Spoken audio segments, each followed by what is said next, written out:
Australia is an ancient land, the dreaming landscape, isolated by relentless oceans for millions of years.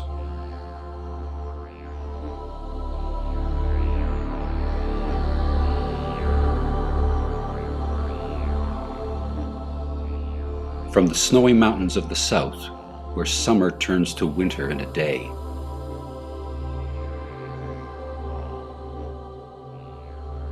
to the hot red arid heartland, where rain draws life from desert clay. The country has been sculpted by the persistent hands of erosion.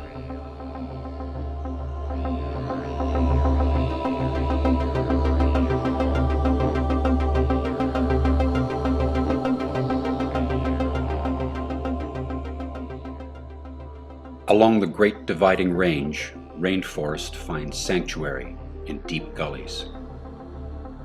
And amongst the tropical island chains, memories of water stain the land.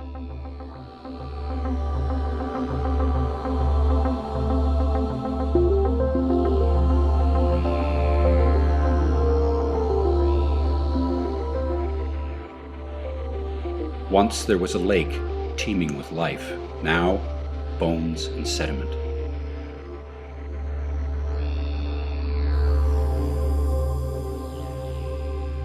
And towering primordial buttresses reduced to chaotic, broken limestone teeth.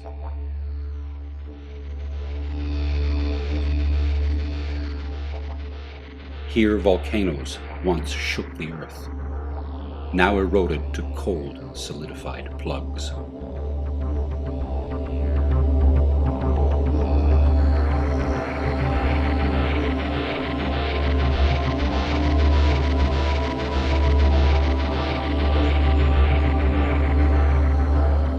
The old ones knew the spirits of the land, ancient prints in ancient sand, ancestral memories of water wherever they went. A flock of birds flying south, a taste of atmospheric scent.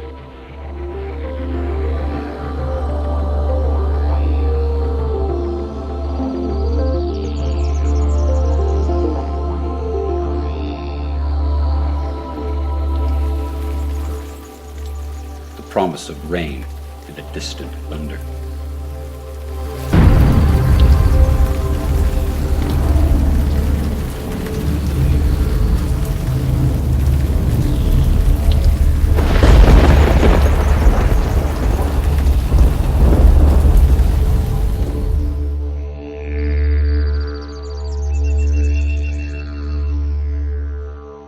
Dry inland waterholes fill. Mountain lakes overflow.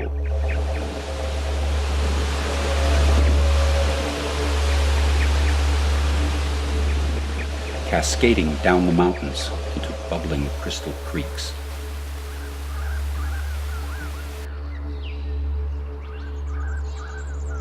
It then flows with a deep, steady strength, meandering over the country to the sea.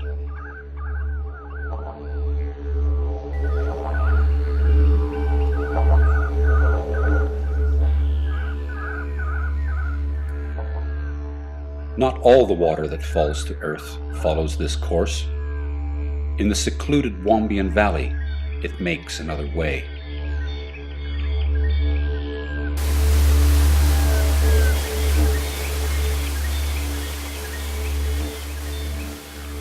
At first, it follows the established path, steps of rushing waterfalls, and then along the valley floor to finally disappear into a cave. Over 1 million years in the making, cut deep in the marble, water flows through the cave. It is the sound of time.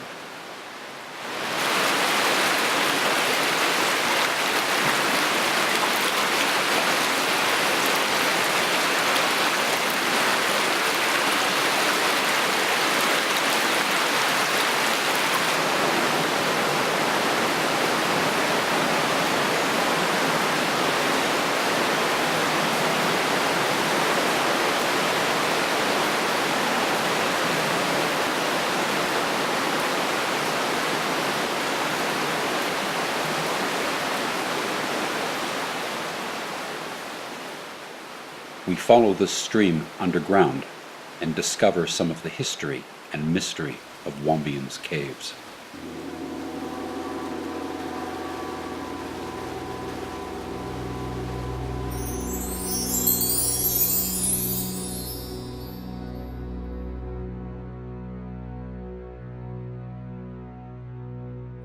We climb to a higher level, a place where water once flowed. How many ancient floods have passed this way?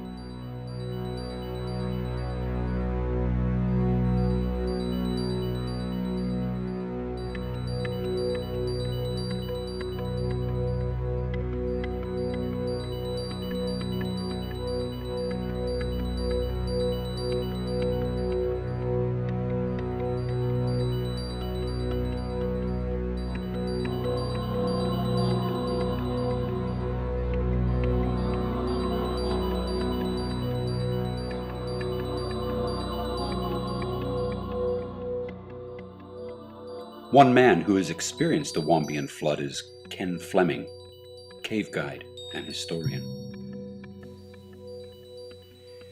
There are many memorable events in a guide's life, especially if you've been here for 50 odd years, but the one I would like to talk about today, because it's a memory that I always will have, is right back in November of 1961.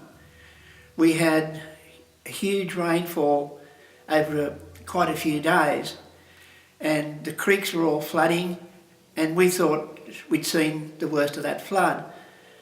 But as the creeks rose, we got everybody to leave the flat, the women and the children, and went up to a neighbour's place up higher in the valley, and only left two of us down at the lower end of the valley, Clyde Stiff, who was a caretaker at the time, and myself, to just look after whatever was left behind down in the valley.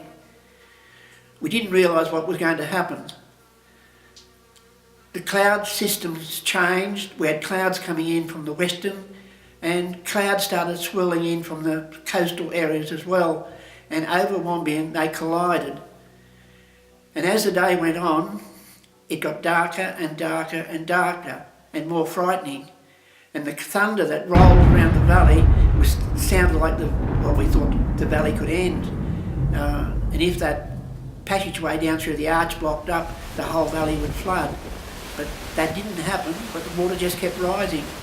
And it had come up right across the valley and had come up to the veranda of the cottage, was lapping the veranda. About that time, Clyde Stiff came round the side of the hill and he said to me, "There's nothing more we can do here in the valley. We better get ourselves out into safety." And one of those things, you always have a panic attack at the last moment. And I looked round the house. I had put things up into high places, but on that panic attack, I grabbed some of Joyce's jewellery and knickknacks on the cupboard in the bedroom, put them in a paper bag, grabbed my dog, who I had inside, the old collie dog, and I carried him round through the water, which was up to my waist.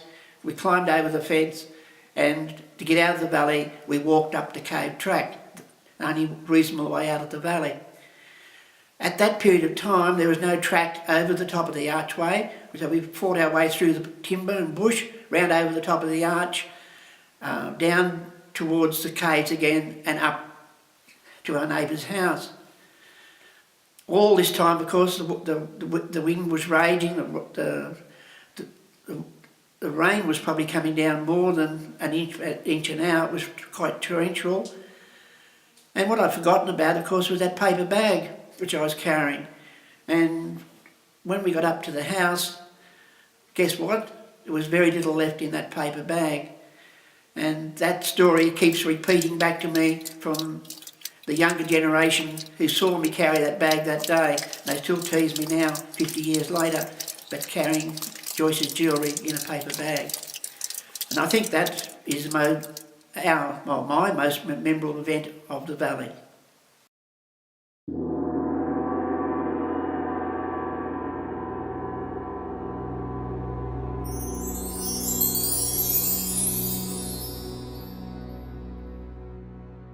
By the 1820s, the Wombeyan Caves were known to the European settlers.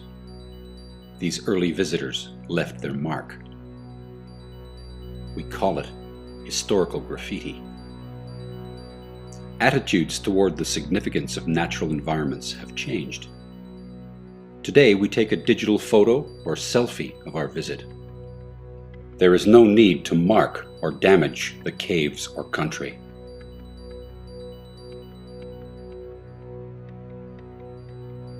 The Aboriginal people knew of Wombeyan for thousands of years. The name Wombeyan is derived from their language. Wombeyan and the surrounding country has a rich heritage of Aboriginal culture and history. It's hard to know how to explain to people why a person is driven to visit sites. And it doesn't matter what it is. It can be hand stencils, it can be grinding grooves, it can be a flake of stone that's come from a tool that's been made on the floor of a shelter. But for me, there's just some profound need to do it. I just see it as part of being Australian, as part of living on this continent. The story is so strong for this continent, and to me it's unique.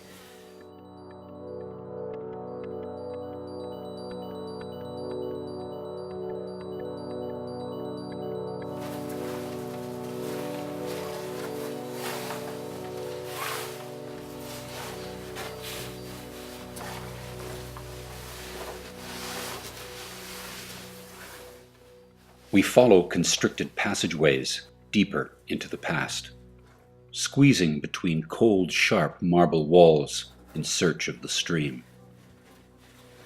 Many cultures from all over the world have regarded the cave as a place of mystery, a place to be feared, a place where evil, deranged mythological creatures dwell, and that does not include cavers.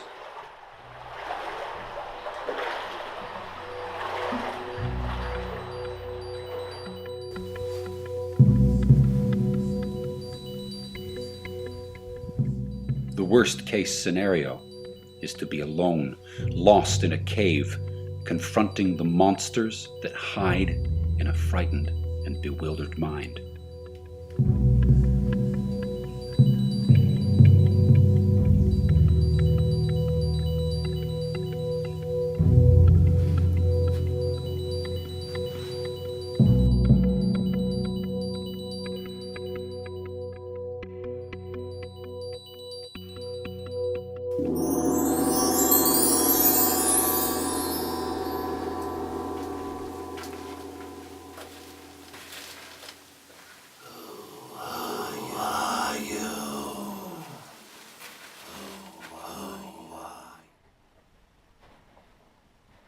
Of course, there's no such things as evil creatures or ghosts inhabiting caves.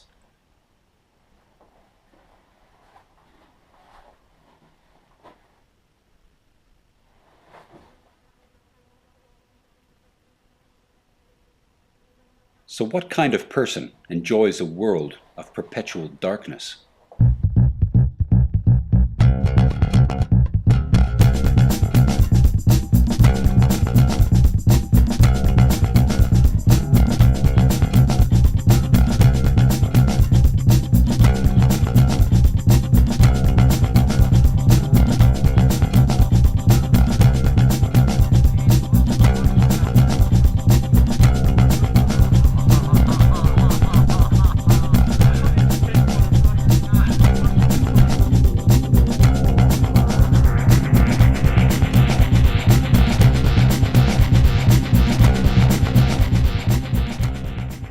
There's the professional and the not so professional, such as these visitors on a Wombeyan adventure tour.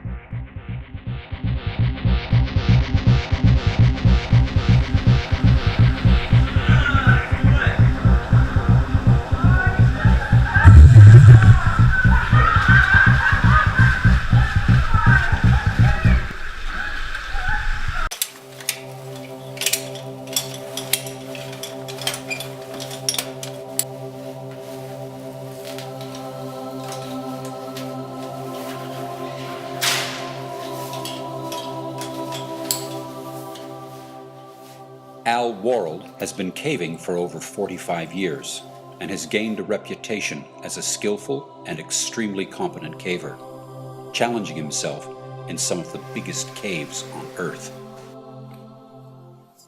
Well, big's a relative thing. I think of big as a deep cave because I do deep sporting caves. So the deepest in the world. And that way keeps changing. So I've been in several caves that have been called the deepest in the world at various times.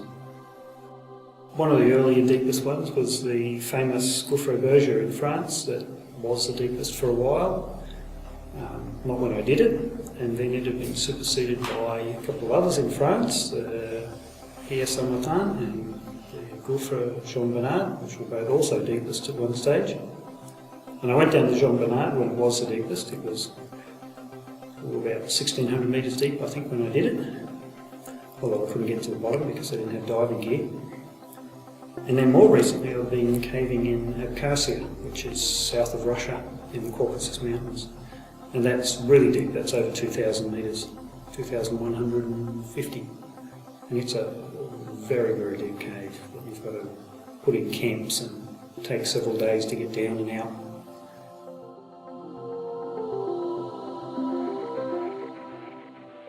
There is also the general visitor to Wombeyan who seeks a wild cave experience. One of the reasons we come is quite a peaceful place, but it's even more so when you get down into these caves, particularly when you can do a cave like this with a small group. It's a very different experience to being in one of the normal tours with a large group where you might have 20, 30, 40 people. And it really just heightens that sense of Wombeyan as a place of peace.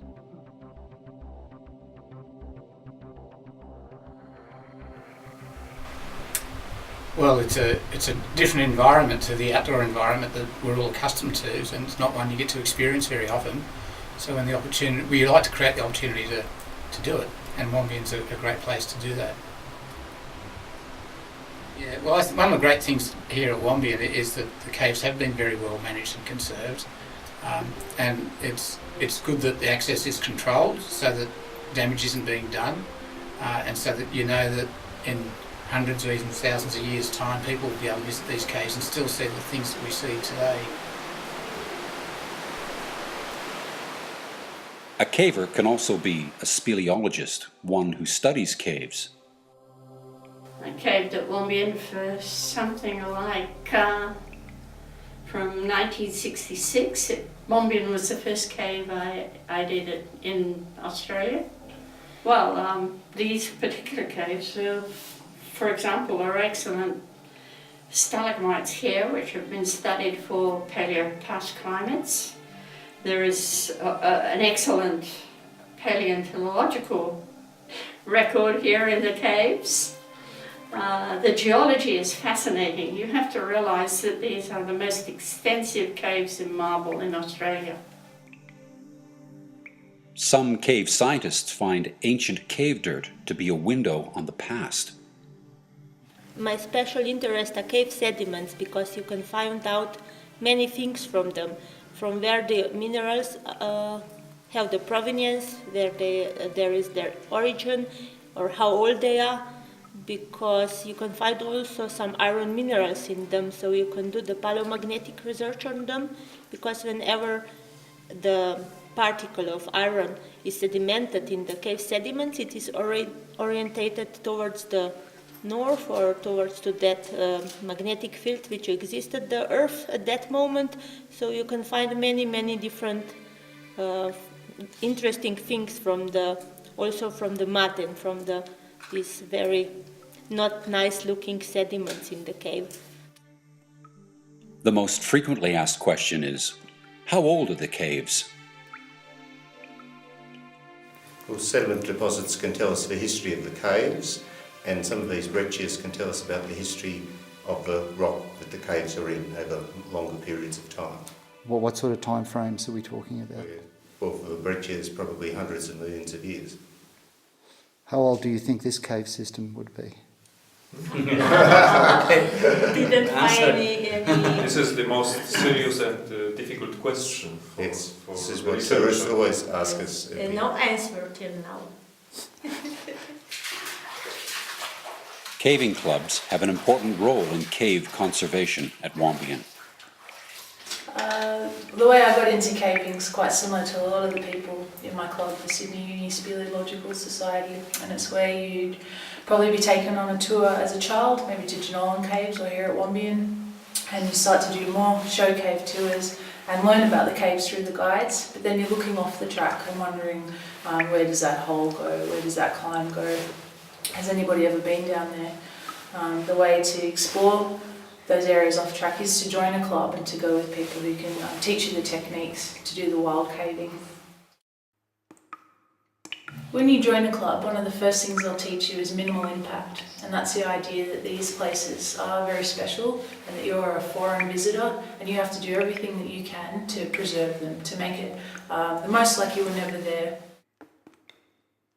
Wombeyan's unique compared to where we normally go because of the rocks that you see. So it's, most of the rocks been cooked and it's marbleized, so you can see these beautiful colours. It's a lot lighter, it reflects the light, beautiful patterns and shapes.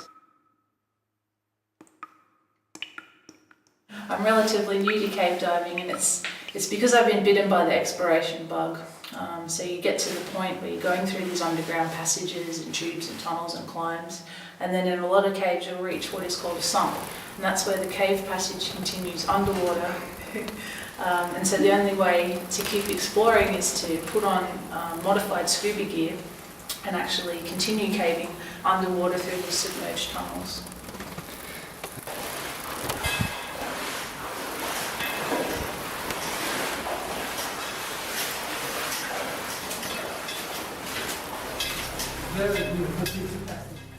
Cave diving represents an extreme limit of caving activity. It requires extensive training, experience, and complete control over mind and body.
The first successful cave dive at Wombeyan took place in 1960.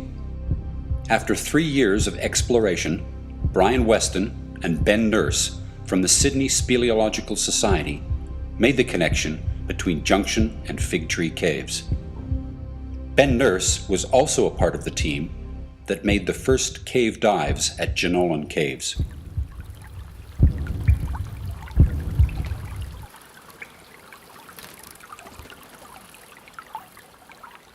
Visitors often ask, how safe are the caves? Is caving a dangerous activity? It is a balancing act between risk and judgment. Yes, in 1990 I had a serious accident in a cave called Shoichi Sha, which is manhole. and it wasn't a very nice cave anyway, and we were just de-rigging, and the rock that the rope was actually anchored to fell off, basically, and I fell maybe 3 or 4 metres on the rope while I was coming up, and then the rock went over over the top of me, over behind me, fell behind me. It was a big rock about the size of a sofa, and it must have bumped me as it went by, and it broke my arm and hit me in the head, and I was left hanging on the rope, semi-conscious. I don't remember too well because I was hit on the head, and the memory of it sort of just had little sort of images for a while, and then nothing, and then another little memory from a while later, and then nothing. So I was there, and the guy with me, Steve, came down on a separate rope that he had, abseiled down, and got me off the rope. But as I say, I don't remember real clearly. I was there, and we were trying to undo my ascender, my crawl on my chest, and I was trying to undo it with a broken arm, and of course I couldn't. I didn't realise I had a broken arm. And he said, "No, we can't get it undone. Do you mind if I cut the rope?" And so I just remember saying, "Oh, well, just make sure I'm really clipped on right." "Yep, really clipped on right." "All right, cut it." And then after that, I don't remember anything until I was laying down somewhere at the bottom of the pitch, the rope, where I'd fallen. How far under the ground were you then? Well, I was just almost out the entrance. It was the last pitch, the last rope before coming out the entrance. So it was within sight of the entrance. I'd say daylight, but it was night time. So everyone had used that anchor and that rope. We'd been using it for nearly 2 weeks, yeah. We have this theory that there was an earthquake in the area, and it just shook the rocks around a bit and made it unstable. It obviously wasn't all that stable when we were using it, but it was a really dodgy cave, so it was the best we could find, really. And was that the closest call you've ever had, do you think, in a cave? Oh, yeah, I'd say so, because I was actually hit by the rock and just a little bit one way, and it would have killed me. So it was a very, very near, not quite miss. It did actually get me.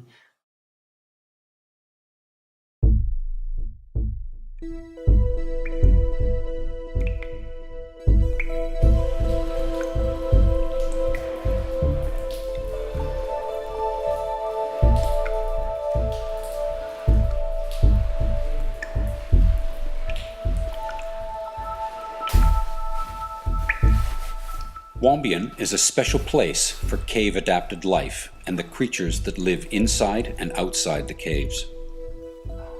The caves at Wombeyan are regarded as biodiversity hotspots.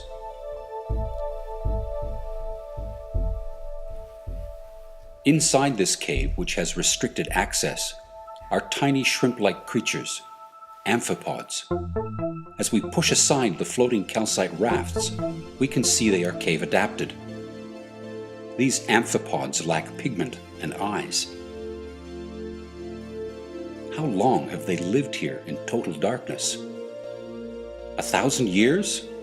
Or maybe longer? This colony has been monitored over the last 25 years and appears to be stable. Their home is a submerged log that has fallen into the cave.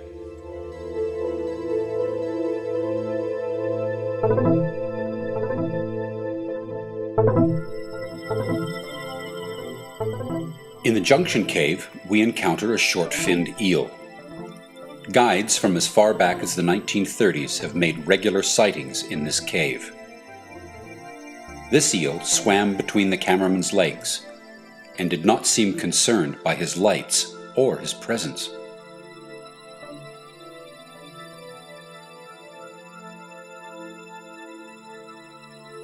Wombeyan hosts bent wing and eastern horseshoe bats. Other species, such as the broad-nosed, lesser long-eared, and the large-eared pied bats, have been recorded in Wombeyan's caves. Take a close look at this group of bats and the creature that shares their roost.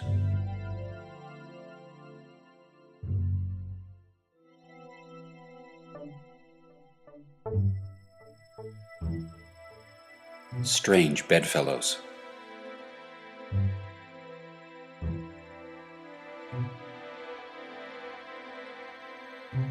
Bat poo, or guano, is also a great place to look for cave life. These beetles prosper in this environment.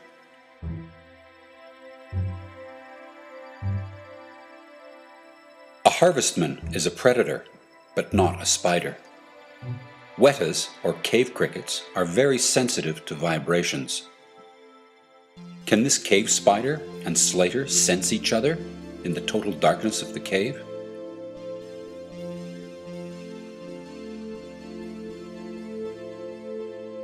Life forms from the surface can penetrate the cave.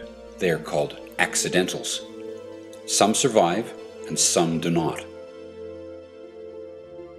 Like this brush-tailed wallaby that fell into an unseen pit, or this snake doomed to starvation in the dark, cold cave. Older bones can be found in the caves, some dating back to megafauna 60,000 years ago. Not all animals that enter the cave are doomed. In the streamway of Fig Tree Cave, a yabby flushed in by a flood has made its home in a marble pool.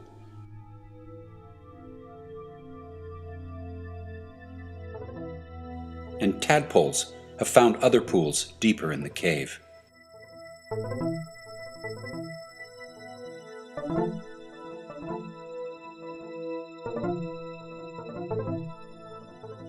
This leaf-tailed gecko is a regular visitor to the cave entrance, or twilight zone. So is the tropical huntsman, friendlier than it looks. Eastern grey kangaroos are unlikely tourists at the entrance of Fig Tree Cave. Wombeyan Caves Reserve is much more than caves.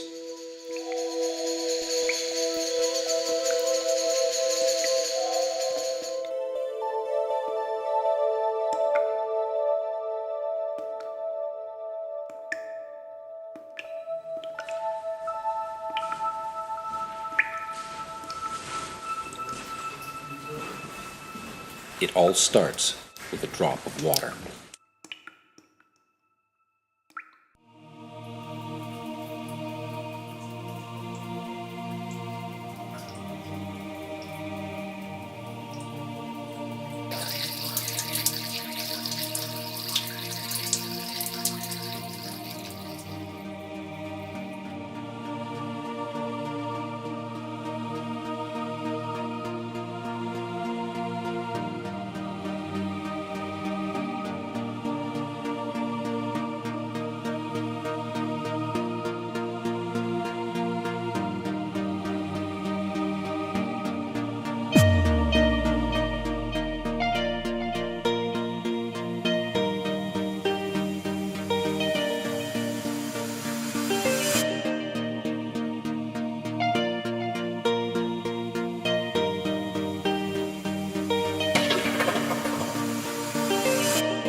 The water passes through the cave, sometimes as a river, sometimes as a spring.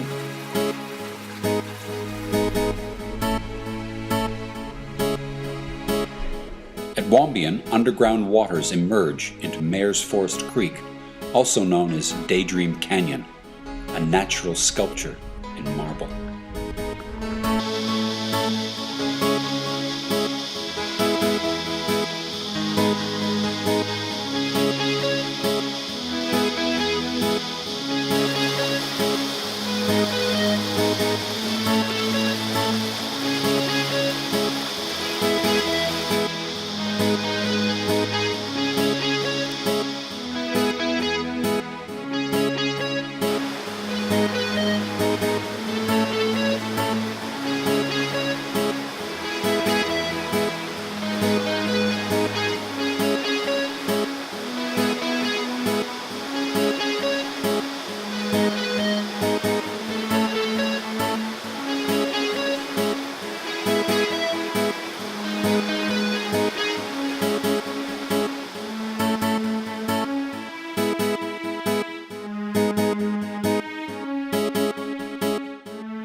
Wombeyan Karst is an ancient land of sinkholes, underground streamways, and caves.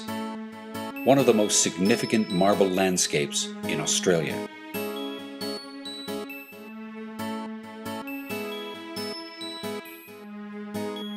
A visitor asked if all the caves at Wombeyan were under the ground.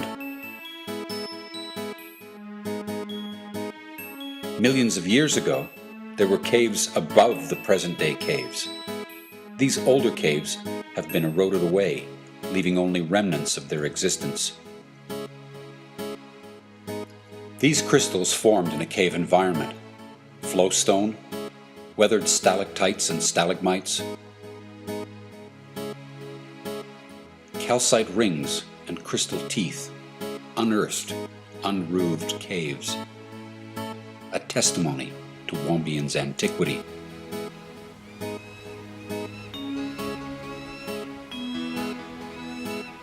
The natural significance of the limestone landscape, its beauty, and its wildlife is an important part of Australia's history and culture.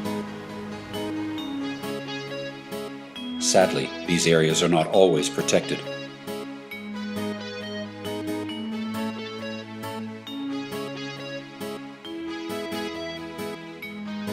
On the 2nd of February, 1865, Wombeyan Caves was made a reserve for the protection of caves, predating Jenolan Caves in 1866 and Yellowstone National Park in 1872, considered the first national park in the world. Wombeyan Caves Reserve, a natural place of wonder and adventure above and below the ground.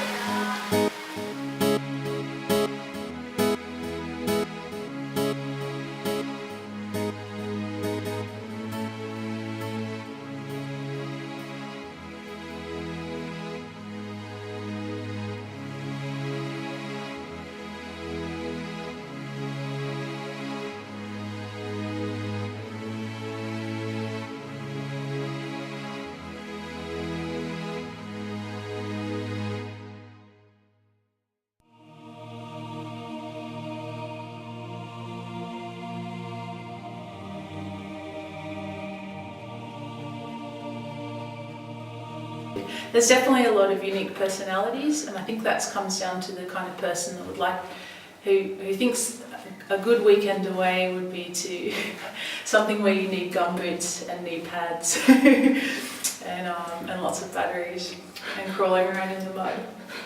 Thank you.